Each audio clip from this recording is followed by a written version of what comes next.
Hello दोस्तों, स्वागत है आपका पीबी एजुकेशन सिस्टम में। तो आज मैं फिर आपके सामने उपस्थित हूँ केवीएस के हिंदी सब्जेक्ट को लेकर। और आज हम हिंदी के 30 क्वेश्चन के बारे में बात करेंगे। जैसा कि आप जानते हैं कि जो हिंदी के क्वेश्चन होते हैं वो किस प्रकार से मैं चूज़ करती हूँ कि ऐसा लगे आपको कि जो केवीएस का एग्ज़ाम आपने प्रीवियस ईयर अगर दिया होगा, आज से 2-3 साल पहले जब भी एग्ज़ाम हुआ केवीएस का, तो आपको लगेगा कि हाँ, ये क्वेश्चन इन्वॉल्व हैं उन सभी एग्ज़ामों में। ठीक है, तो आई होप आप सभी लोग बहुत बढ़िया होंगे, पॉजिटिविटी से भरे हुए होंगे और अपने सभी एग्ज़ाम जो आप देने जाने वाले हैं फ्यूचर में या आगामी दिनों में, आप उसके लिए तत्परता से मेहनत कर रहे होंगे। तो चलिए टाइम वेस्ट ना करते हुए आज की वीडियो को शुरू करते हैं। और हाँ, अगर आप चैनल पे नए हैं तो चैनल को सब्सक्राइब करें और बेल आइकन को भी प्रेस कर दें और वीडियो को प्लीज़ शेयर कर दिया करिए यदि आपको वीडियो अच्छी लगती है और लगता है आपको कि हाँ, ये किसी और के लिए भी इम्पॉर्टेंट है, जैसे आपके फ्रेंड हुए या फ्रेंड सर्किल में कोई भी हुआ। ठीक है, चलिए बात करते हैं पहले क्वेश्चन का। तो पहला क्वेश्चन है जो उसके बारे में बात करें कि अ प्लस ई। ठीक है, अ ई का योग होकर ए स्वर संधि के किस भेद को व्यक्त करता है। ठीक है, तो ऑप्शन है दीर्घ संधि, गुण संधि, वृद्धि संधि, यड़ संधि। तो ऑप्शन आप देख के बता सकते हैं कि क्या हो जाएगा, गुण संधि। अब बात कर लेते हैं थोड़ी सी डिटेल में गुण संधि की। तो गुण संधि में होता क्या है, जैसे अ या आ का ई या ई से जब योग होता है तो ये क्रमशः ए में बदल जाता है। ठीक है, अब यही तो क्वेश्चन था। अब अ या आ का योग उ या बड़े ऊ में होता है। ठीक है, तो ये क्या हो जाता है, ये आपका ओ हो जाता है। ठीक है, अब आगे देखते हैं। एक और अ या आ का योग री से होता है तो ये क्रमशः अर में बदल जाता है। ठीक है, अ या अ का आ का योग ई या ई से होगा तो ए में बदल जाएगा। ठीक है, री से होगा तो अर में बदल जाएगा, ऊ और बड़े ऊ में होगा तो ओ में बदल जाएगा। और ये सभी जो है गुण संधि के एग्जाम्पल हो जाएंगे। जैसे रमेश, महेंद्र, राकेश, इतरतु, इतरेतर व्यंजन संधि में भी आपका आता है, थोड़ा सा अपवाद में आ जाता है। द्वारकेश, लंबोदर, ये सब क्या आ जाते हैं, आपके गुण संधि में आ जाते हैं। अगला क्वेश्चन है सत प्लस चरित्र मतलब सत धन चरित्र बराबर सचरित्र किस संधि का उदाहरण है। तो दूसरे क्वेश्चन की बात करी जाए और पहले ऑप्शन देख लिया जाए, स्वर संधि, व्यंजन संधि, विसर्ग संधि, दीर्घ संधि। तो सही ऑप्शन जो हो जाएगा दूसरे का देखने से ही जो क्वेश्चन लग रहा है कि क्या है, व्यंजन संधि है। आगे देखते हैं यह प्रत्यय का प्रयोग किस शब्द में हुआ है। तो आपको पता है प्रत्यय हमेशा वाक्य के या माफ़ करिएगा, वाक्य नहीं, शब्द के लास्ट में जुड़ता है और उपसर्ग जो होता है वो पहले जुड़ता है। तो इया शब्द हम ऑप्शन देख लेते हैं, भोजपुरिया, भारतीय, आतिथ्य या गया। तो गया में तो ऐसा होगा नहीं, और भोजपुरिया जब भोजपुर। ठीक है, और इसमें इया प्रत्यय इसी में लगा है, यही ऑप्शन हो जाएगा सही। इसको भी हम अलग कर सकते हैं, पूर्व को भी क्या हो जाएगा, ये एक अलग प्रत्यय हो जाएगा। तत्सम शब्दों का स्रोत है संस्कृत, अरबी, फारसी, अंग्रेजी। तो चौथे ऑप्शन की सही बात करी जाए तो तत्सम शब्द का स्रोत जो हो जाता है वो संस्कृत से ही जो है तत्सम शब्द हूबहू चले आते हैं हिंदी में, वही आपके तत्सम शब्द कहलाते हैं। संधि शब्द क्या है, तत्सम है, तद्भव है, देशज है, विदेशज है। तो सही ऑप्शन की बात कर ली जाए कि पांचवें का सही ऑप्शन क्या हो जाएगा, वो आपका तत्सम हो जाएगा। अब इसमें जब आपके शब्द के आधार पर ये शब्द के सभी प्रकार हैं, लेकिन किस आधार पे हैं, ये क्वेश्चन बहुत ही ज़्यादा कंफ्यूजिंग हो जाता है। और एक कंफ्यूजन का मतलब है आपका 1 नंबर, और आप जानते हैं कि 1 नंबर का की वैल्यू क्या है। मैं आपको क्या बताऊं, आप खुद समझदार हैं, आपने एग्ज़ाम्स दिए हैं। तो पहले अगर बात कर लेते हैं तत्सम, तो अब ये शब्द के ही प्रकार हैं लेकिन स्रोत या इतिहास के आधार पर। ठीक है, ये शब्द के ही प्रकार हैं लेकिन स्रोत या इतिहास के आधार पर। ठीक है, अब स्रोत के आधार पर ये 4 ही ऑप्शन दे दिए हैं यहाँ पे। तो तत्सम वो हो जाते हैं जो संस्कृत से सीधे हिंदी में चले आते हैं। ठीक है, जैसे अग्नि, वायु, ठीक है, माता, संध्या, इस तरह से। अब तत्भव वो हो जाते हैं लेकिन उनका मूल रूप या उनका थोड़ा सा परिवर्तित रूप हमें मिल जाता है, वो आपका तत्भव हो जाता है। जैसे संध्या आपने देखा तत्सम है, उसी का सांझ हम कहते हैं ना, वो क्या हो जाएगा, आपका तद्भव हो जाएगा। उज्ज्वल हो जाता है आपका उज्ज्वल, डबल ज इसमें होता है। तो उज्ज्वल क्या हो जाता है आपका तत्सम हो जाता है, लेकिन उजाला इसी का क्या हो जाता है, तद्भव हो जाता है। आगे देखते हैं ऑप्शन देशज क्या है। तो देशज वे भाषा हो जाते हैं जो क्षेत्र के आधार पे वो बदल जाते हैं। ठीक है, क्षेत्रीय भाषा में, भाषा की जो क्षेत्र आपके आसपास पड़ोस में, उनमें कौन सा शब्द किस प्रकार से, चाहे वो अरबी फारसी कहीं से भी आता है, लेकिन वो अपने रूप में ढल जाता है। ठीक है, क्षेत्र के हिसाब से वो जो है शब्द बदल जाता है, जैसे थैला, पेट, पगड़ी, लोटा, ये सब क्या है, देशज है। अब विदेशज तो आप समझ रहे हैं, जो विदेशी से विदेश से आए हुए हैं, कहने का मतलब अंग्रेजी से सीधे हिंदी में आ गए हैं, जैसे ऑफिस, ठीक है, डॉक्टर, कंपनी, क्रिकेट, ये सारे क्या हो जाते हैं आपके विदेशी शब्द हो जाते हैं। संधि क्या है आपकी, पांचवें का सही आंसर हो जाएगा पहला तत्सम। ठीक है, आगे देखते हैं कमल किस प्रकार का शब्द है, रूढ़ है, यौगिक है, योग रूढ़ है, इनमें से कोई नहीं है। तो सही ऑप्शन की पहले बात कर लेते हैं, कमल किस प्रकार का है, तो छठवें का भी जो आपका पहला हो जाएगा। अब बात कर लेते हैं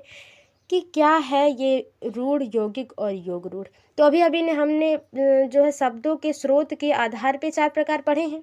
ठीक है, और अब यही जो है आपके स्रोत मतलब इतिहास कहाँ कहाँ से हमें साक्ष्य मिले हैं, वो शब्द जहाँ से आएंगे वो वाले, वो आपके स्रोत के आधार पर हो जाएंगे, तद्भव, तत्सम, देशज, विदेशज। ठीक है, अब लेकिन रचना या बनावट के आधार पर बात कर ली जाए, रचना या बनावट के आधार पर बात कर ली जाए, तब ये आपके आ जाते हैं शब्दों के प्रकार रचना या बनावट के आधार पर। रचना या बनावट के आधार पर शब्दों के प्रकार की बात जब करते हैं तो ये 3 हो जाते हैं आपके, रूढ़, यौगिक और योग रूढ़। क्योंकि एक वीडियो मैंने बना रखी है, उसमें थोड़ा सा कन्फ्यूजन है और आप लोगों ने कमेंट करके कहा कि पहले पढ़ लीजिए फिर पढ़ाइए। तो हम आपको अपनी क्या बताएं, क्वालिफिकेशन की सीटेड मेरा क्वालिफाइड है, और मैं एक दो तीसरी बार ये मेरा अटेम्प्ट था, तो इसमें भी शायद मैं अच्छा कर पाऊँगी। ठीक है, तो अनुभव है, ऐसा नहीं है कि हम अभी अभी सीख के आपको पढ़ा रहे हैं। फिलहाल चलिए बात करते हैं कमल क्या हो जाएगा आपका।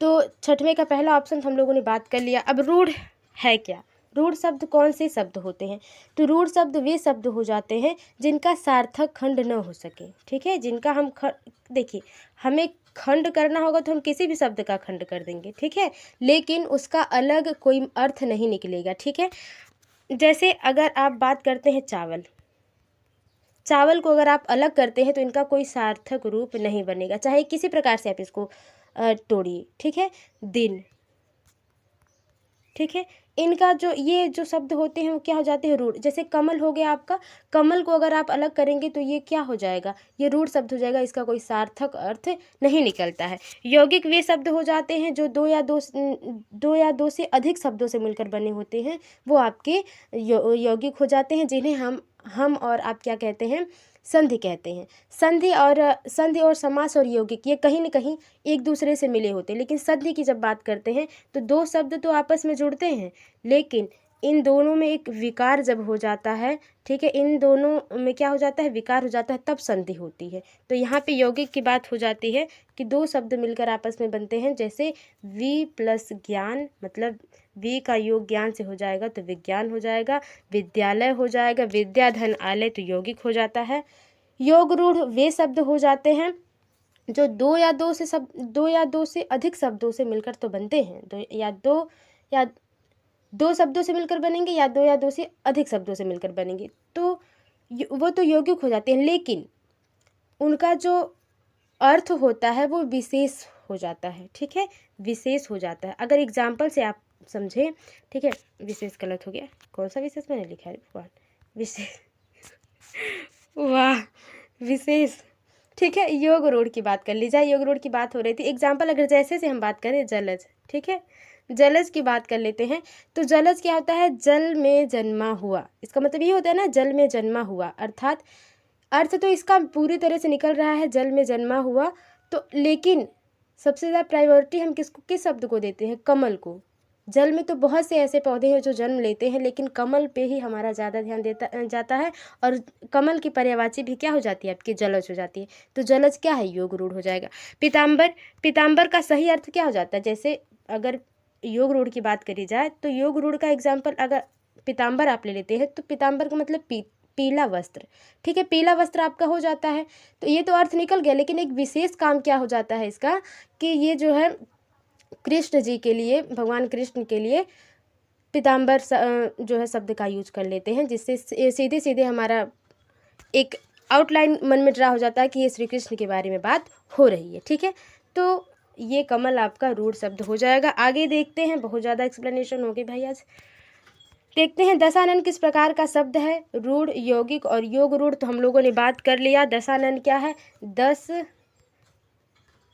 आनन, मतलब 10 है आनन, जिसके अर्थात कौन सा एक विशेष काम हो रहा है, जिसकी 10 जो है आनन हो, मुख हो, ठीक है, सिर हो, क्या हो जाएगी? वो दशानन हो जाएंगे, अर्थात विशेष काम क्या हो रहा है? रावण। तो ये एक विशेष कार्य के लिए शब्द जो हो जाएगा, तो तीसरा जो हो जाएगा योग रूढ़। अभी अभी हम लोगों ने इसके बारे में बात की।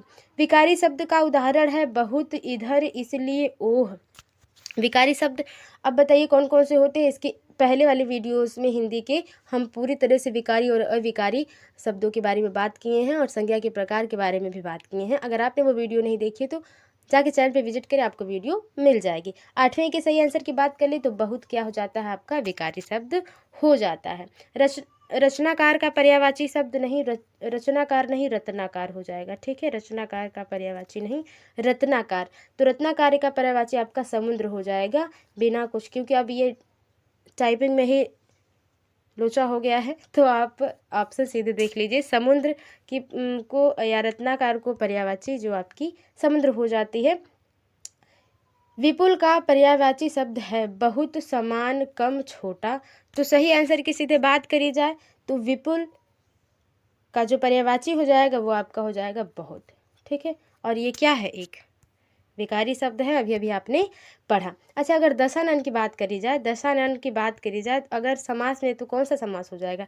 कमेंट बॉक्स में जरूर बताएं। और समास के बारे में डिटेल में वीडियो बनी हुई है और बहुत बार मैंने हिंदी के क्वेश्चन में भी उस क्वेश्चन को लिया है। दशानन, दसमुख भी लिया गया है इस तरह से।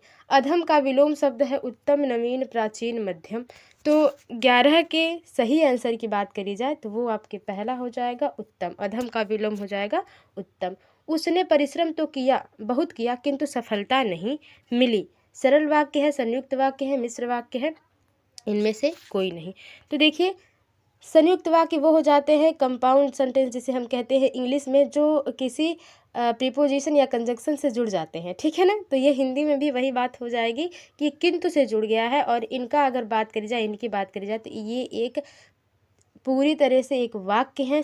सफल तरीके से कहने का मतलब है सब्जेक्ट, इसमें कर्ता, कर्म, कारक है। ठीक है, करता है। तो अब देखिए, सबका अपना अपना काम हो रहा है, क्रिया हो रही है, तो किंतु से जुड़ा हुआ है, तो ये कौन सा वाक्य हो जाएगा? गेस करिए आप, आपने पढ़ा ही होगा, सिलेबस में सबसे पहले ही है।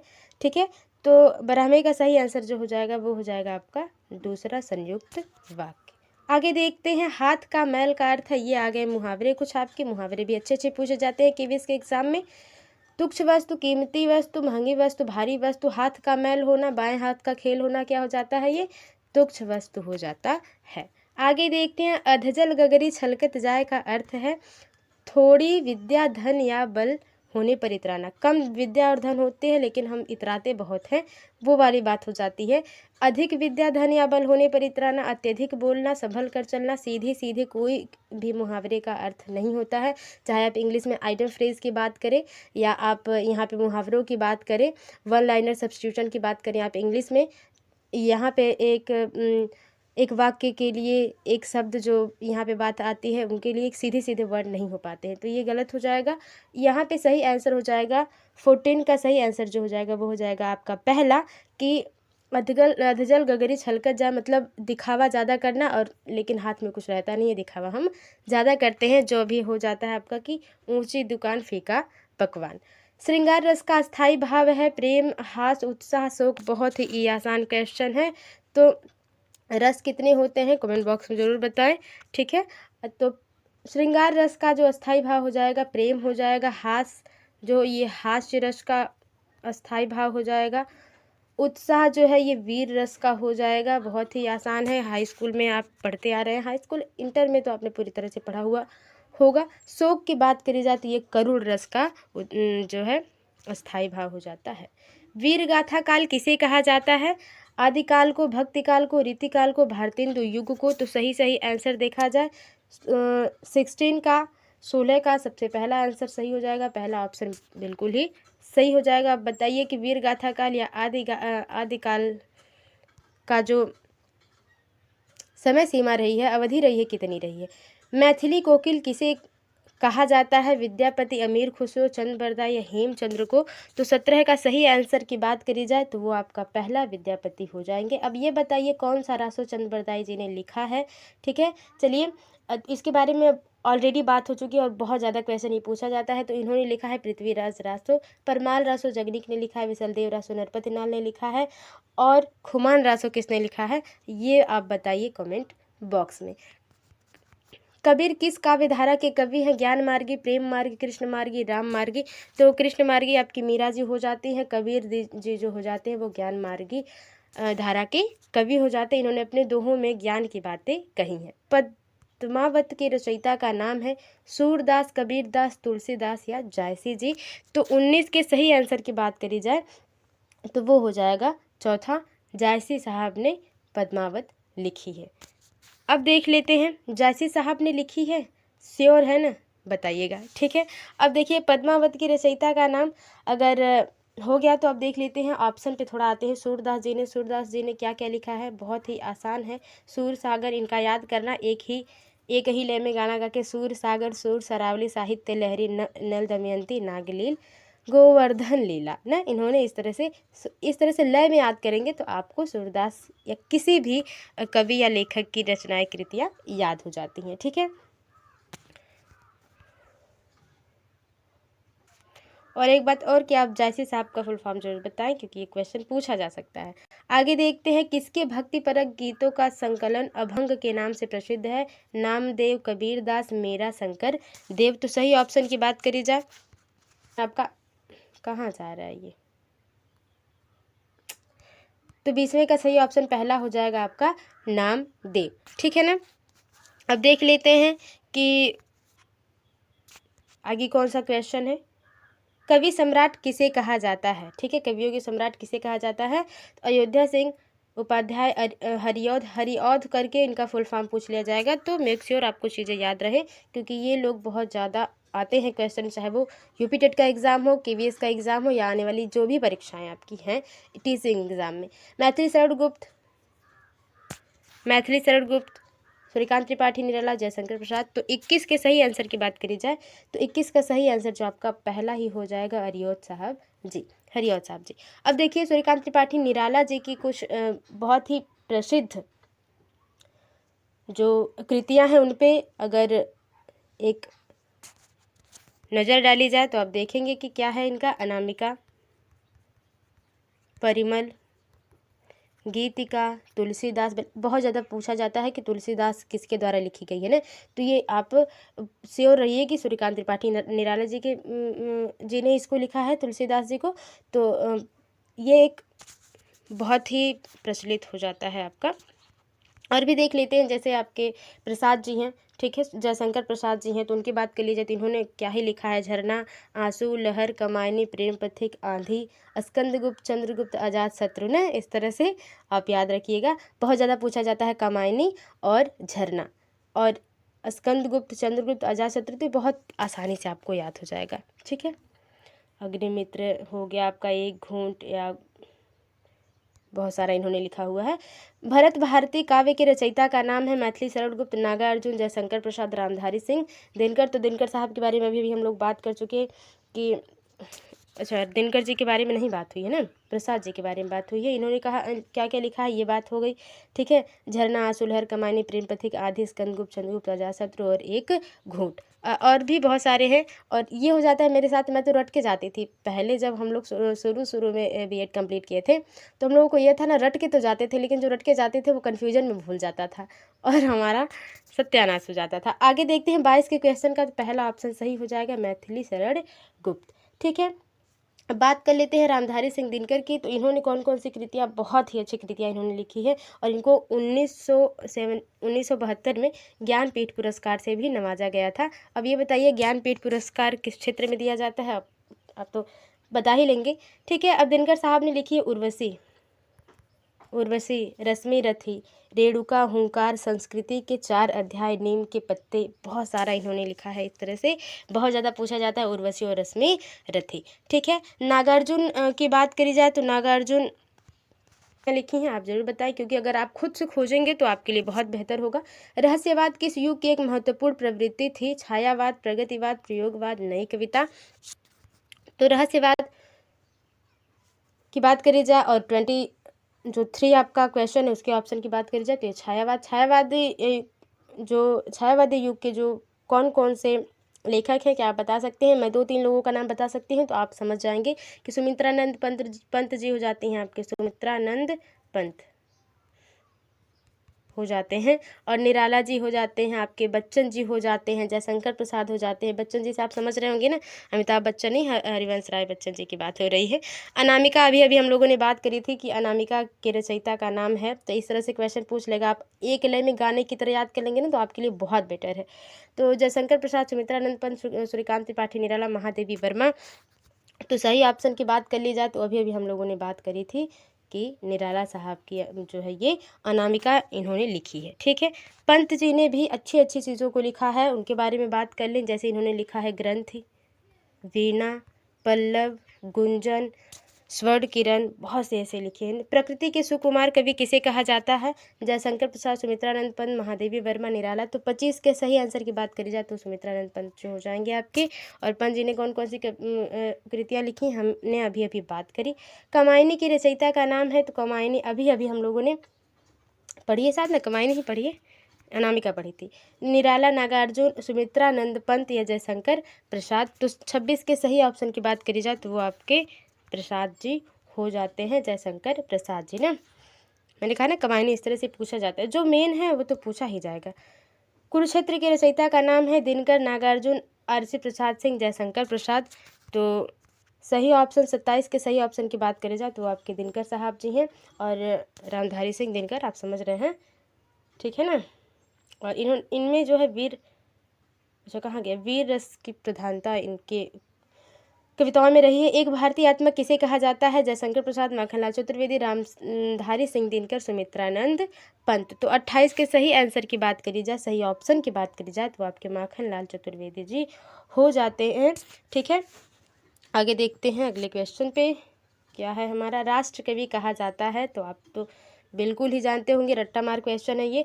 रामधारी सिंह दिनकर को, जयशंकर प्रसाद को, नागार्जुन को, सुमित्रानंद पंत को। तो सही ऑप्शन 29 का हो जाएगा पहला, रामधारी सिंह दिनकर को राष्ट्र कवि कहा जाता है। क्यों कहा जाता है ये भी आप जरूर बताएं।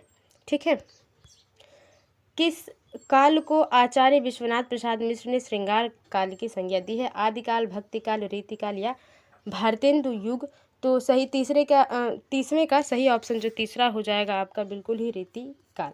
ठीक है, तो इस तरह से हमने आज हिंदी व्याकरण और हिंदी साहित्य के और कुछ लेखक और कवियों के बारे में भी बात करी। आई होप आपको चीज़ें पसंद आई होंगी। और ये KVS की हिंदी की टॉप 30 क्वेश्चन थे, जो मुझे लगता है कि मैंने अपनी तरह से पूरी कोशिश की कि आप अपना बेस्ट दें। और आपका स्कोर कितना रहा कमेंट बॉक्स में बताएं। अगर वीडियो थोड़ी सी भी हेल्पफुल लगी तो वीडियो को लाइक, शेयर एंड कमेंट ज़रूर करें। चैनल को सब्सक्राइब करते ही मिलते हैं आपसे अगली वीडियो में। तब तक के लिए bye bye and take care. मेहनत करते रहिए। See you.